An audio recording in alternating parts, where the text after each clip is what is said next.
What's up guys? J'espère que vous allez bien. Moi ça va super. Aujourd'hui, on se retrouve parce que je vais vous faire un tutoriel pour vous montrer comment faire une musique sur une DAW, donc une Digital Audio Workstation, qui est en gros un logiciel de musique sur son ordinateur.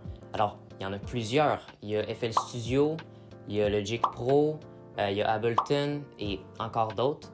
Mais le logiciel qu'on va utiliser aujourd'hui, ça va être FL Studio. Finalement, on va composer une instru assez dansante, assez club, avec des sonorités très électroniques. Le nom de ce style de musique-là, c'est la Slap House. Et vous allez voir, c'est vraiment un des styles les plus faciles à composer. Alors, j'ai envie de dire, on se retrouve derrière le logiciel. C'est parti!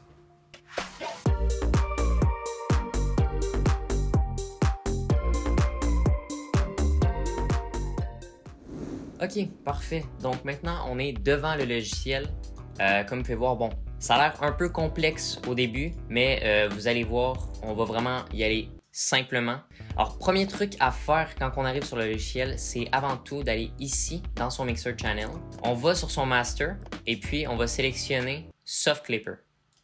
En gros, c'est pas un compresseur, mais c'est un clipper qui va faire en sorte que pendant qu'on va composer, tout ce qu'on va jouer va être en fait réduit à 0 décibel et ça ne dépassera jamais le seuil de 0 décibel pour pas que ça sature. Ensuite, on va s'en aller de là. Deuxième chose très importante à faire, c'est régler son BPM juste ici. Là, en gros, pour le style qu'on va composer aujourd'hui, on veut quelque chose entre 125 et 135 BPM. Donc pour ma part, moi je vais le mettre à 125. Vous faites juste cliquer sur votre souris et vous draguez comme ça en le descendant. Hop, moi je le mets à 125. Vous pouvez le mettre comme vous voulez, mais il ne faut pas que ça soit trop vite parce qu'on va faire quelque chose d'assez dansant. Parfait. OK, donc premier truc, moi je vais commencer par la basse. Donc la bass, en fait, on va faire une bassline. Donc je vais aller ici sur Sampler, je vais faire clic droit, je vais faire ici Replace. Et là, vous pouvez voir, on a tous les VST du logiciel. Donc, nous autres, on va sélectionner Armor. Et par-dessus, on a une basse que j'aime beaucoup qui est la Analog Bass. Fait que je la sélectionne. Et puis là, on va pouvoir commencer à jouer avec notre basse tout simplement. Donc j'enfile mes écouteurs. Maintenant, j'ai ouvert ce qu'on appelle le piano roll, fait que c'est là qu'on va pouvoir jouer toutes nos notes.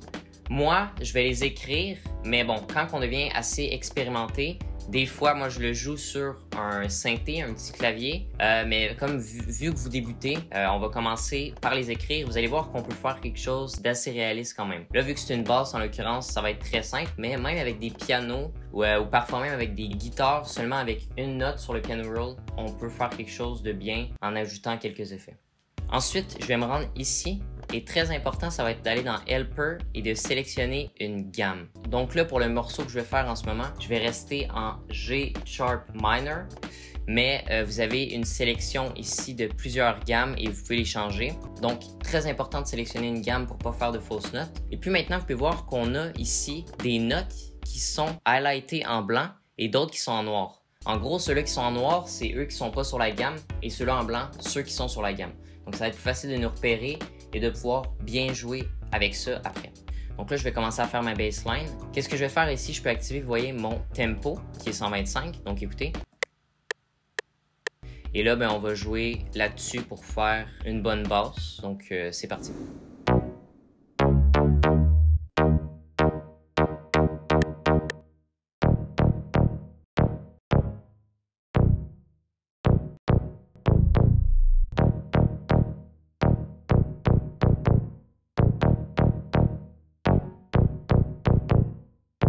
Et voilà, j'ai fini, je viens de faire la ligne de basse, c'est assez simple. Comme vous pouvez voir, bien évidemment, j'ai suivi la gamme. Maintenant que j'ai ma première ligne de basse, je vais faire le plus ici. Je vais retourner sur Armor et je vais prendre le Analog Bass numéro 2. En gros, ce que je vais faire, c'est que je vais faire un layer. Donc là, tout ce que je vais faire, c'est clic droit ici, je vais faire copie, je vais paste ici. Comme vous allez voir, les deux vont jouer ensemble et c'est deux sonorités différentes. Sans les deux, avec les deux.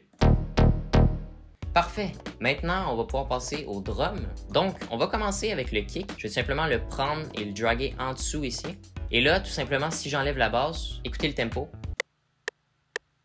C'est tellement simple, on va juste prendre le kick et à chaque fois que le tempo tape, on va le mettre. On va le mettre sur la note C5, par exemple.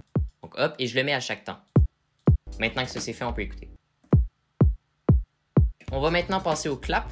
Et pour ce clap-là, c'est encore plus simple qu'avec le kick. On va tout simplement venir le mettre sur le temps numéro 2 et 4. Donc 1, 2, 3, 4. Sur le 2 et le 4 à chaque fois. Il va jouer en même temps que le kick, c'est normal. Voilà, comme ça on le fait sur le 4 pattern. Et si je veux, je peux même faire un layer avec un deuxième clap que j'ai ici. Et finalement, il va rester un élément essentiel qui est le hi-hat. Et ce qu'on va faire en fait, c'est qu'on va le jouer entre chaque temps. Donc je peux vous montrer. Vous voyez, je le place ici entre deux kicks. Je les mets sur le 4 pattern. Et regardez qu'est-ce que ça donne. On a les drums avec la basse. Comme je vous dis, ça sonne pas encore tout à fait comme le rendu final que je vais vous montrer tantôt parce que rien n'est mixé. Donc voilà, je viens de montrer comment faire la base d'une instrumentale et je vais vous laisser avec le résultat final de qu'est-ce que mon instrumentale peut donner quand elle est complète. Merci à tous et je vous dis bye.